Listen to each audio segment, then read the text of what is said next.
প্ৰথমতে সকলোকে মই নমস্কাৰ জনাইছোঁ। আজি মই আপোনালোকৰ আগলৈ লৈ আহিছোঁ মিঠা ভাতৰ ৰেচিপি এটা। আশা কৰোঁ আপোনালোকে মোৰ এই ভিডিঅ'টো চাই ভাল পাব। তেতিয়াহ'লে বেছি দীঘলীয়া নকৰি আহকচোন মিঠা ভাতৰ ৰেচিপিটো বনাবলৈ আৰম্ভ কৰোঁ। মিঠা ভাত বনাবৰ কাৰণে আমাক প্ৰয়োজন হ'ব চাউল। এয়া চাউল মই ভাত খোৱা চাউল ব্যৱহাৰ কৰিছোঁ।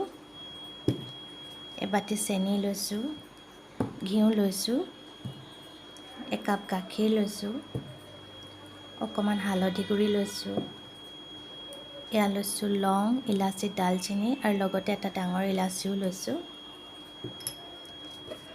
আৰু লৈছোঁ এয়া খেজুৰ, এয়া কাজু, এয়া খিচমিচ আৰু ইয়াৰ লগতে লৈছোঁ মই চেফ্ৰন, যিটো কেশৰ বুলি কোৱা হয়। তেতিয়াহ'লে আহকচোন মিঠা ভাতৰ ৰেচিপিটো বনাবলৈ আৰম্ভ কৰোঁ। চাউলখিনি আগতীয়াকৈ এইদৰে আধা ঘণ্টামানৰ কাৰণে তিয়াই ৰাখিব। এতিয়া এটা চচপেনত মই এয়া পানী লৈ লৈছোঁ আৰু পানীখিনি খুব ভালদৰে মই গৰম হ'বলৈ দিম। পানীখিনি ভালদৰে গৰম হৈ গৈছে। এতিয়া মই ইয়াত অকণমান হালধি গুড়ি দি দিম।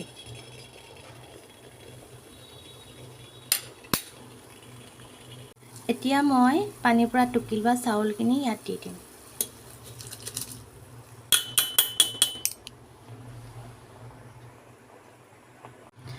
চাউলখিনি আমি সম্পূৰ্ণৰূপে সিজাই নলওঁ। 70% মান সিজিলে চাউলখিনি আমি পানীৰ পৰা কাঢ়ি ল'ম। মানে যেতিয়া চাউলীয়া টাইপ হৈ থাকিব তেতিয়া পানীৰ পৰা কাঢ়ি ল'লেই হ'ব।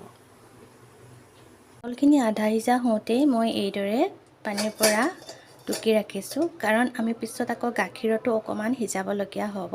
সেইকাৰণে অকণমান আধা সিজা হওঁতে চাউলখিনি কাঢ়ি ৰাখিব। এতিয়া এখন কেৰাহীত মই এয়া ঘিউ লৈ লৈছোঁ।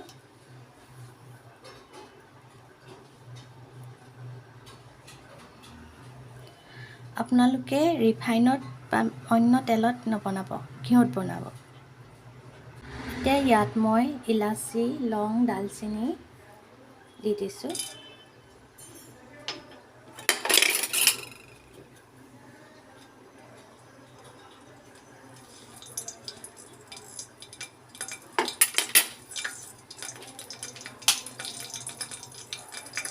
আৰু মই কাজু খিচমিচ দিছোঁ আৰু খেজুৰ দিছোঁ। খেজুৰখিনি মই গুটি উলিয়াই লৈছোঁ। আপোনালোকৰ ওচৰত যদি ডাব নাৰিকল থাকে তেতিয়া সেয়াও দিব পাৰে। সেয়া দিলে আৰু খাবলৈ বেছি ভাল হয়। খন্তেক সময় এইদৰে লৰাই লৈ ইয়াত মই এতিয়া গাখীৰ দি দিম।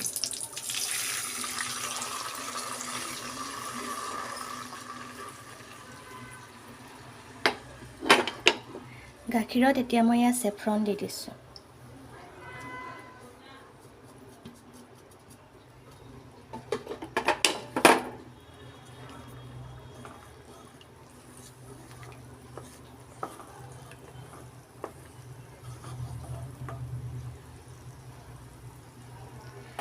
এতিয়া ইয়াত মই চেনি কাপো দি দিছোঁ। চেনি আপোনালোকে মিঠা বেছি খালে বেছিকৈ দিব পাৰে আৰু কমকৈ খালে অলপ কমকৈও দিব পাৰে। এতিয়া খুব ভালদৰে লৰাই ল'ব।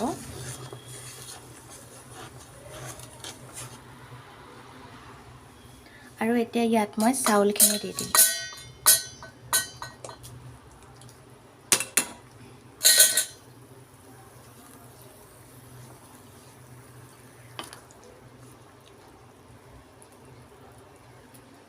এতিয়া জুইৰ ফ্লেমটো একেবাৰে কমত ৰাখি সিজিবলৈ দিব। জুইত কমকৈ ৰাখি মই অকণমান সময় সিজিবলৈ দিলোঁ। এতিয়া অকণমান মই জুইৰ ফ্লেমটো বঢ়াই দিম। এতিয়া ভাতখিনি হৈ গ'ল। এতিয়া মই জুইৰ পৰা নমাই ৰাখিম। মিঠা ভাত এয়া দেখিছেনে, ৰেডি হৈ গ'ল। মই ইয়াত কোনো আৰ্টিফিচিয়েল ৰং ব্যৱহাৰ কৰা নাই। ইয়াত মই সম্পূৰ্ণ নেচাৰেলি হালধি ব্যৱহাৰ কৰিয়ে বনাইছোঁ। আপোনালোকে যদি ইচ্ছা কৰে ফুড কালাৰ ইউজ কৰিব পাৰে, মই কৰা নাই। আশা কৰোঁ আপোনালোকে মোৰ এই ভিডিঅ'টো চাই ভাল পালে। আৰু যদি মোৰ এই ভিডিঅ'টো চাই ভাল পাইছে তেনেহ'লে কমেণ্ট কৰি জনাব।